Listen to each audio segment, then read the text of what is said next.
மேற்கு வங்கத்தில் கங்கை நதி நீர் பயன்படுத்த முடியாத அளவுக்கு மாசடைந்துள்ளதாக தேசிய பசுமை தீர்ப்பாயம் கூறியுள்ளது. இதன் பின்னணி பற்றி இந்த தொகுப்பு அலசுகிறது.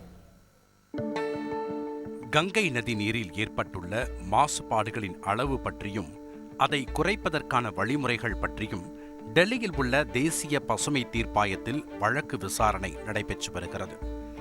இந்தியாவின் புனித நதியான கங்கை நதி சுமார் 2525 கிலோமீட்டர் தூரம் பாய்ந்தோடி 2 நாடுகளின் தண்ணீர் தேவையை பூர்த்தி செய்து வருகிறது.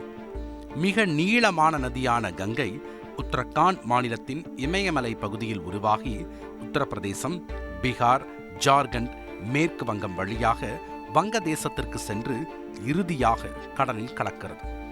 கங்கை ஆறு பாய்ந்தோடும் 5 இந்திய மாநிலங்களில் மொத்தம் 3186 தொழிற்சாலைகளில் இருந்து தினமும் 40.2 கோடி லிட்டர் கழிவுநீர் கங்கையில் கலப்பதாக மக்களவையில் மத்திய அரசு தெரிவித்துள்ளது.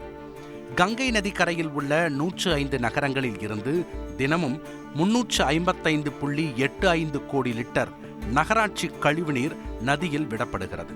இதில் 72% நகராட்சி கழிவுநீர் சுத்திகரிக்கப்பட்டு பின்னர் வெளியேற்றப்படுவதாக மத்திய அரசு மக்களவையில் தெரிவித்துள்ளது.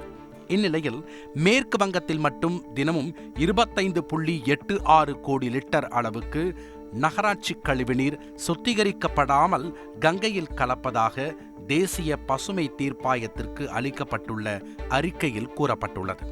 இதை சுட்டிக்காட்டிய தேசிய பசுமை தீர்ப்பாயம் மேற்கு வங்கத்தில் கங்கை நதியில் மனிதர்கள் குளிக்க முடியாத அளவு மாசடைந்துள்ளதாக கூறியுள்ளது.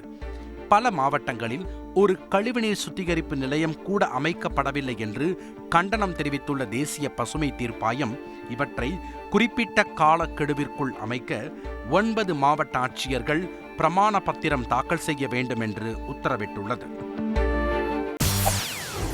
செய்திகளை உடனுக்குடன் தெரிந்து கொள்ள உடனே சப்ஸ்கிரைப் பண்ணுங்க.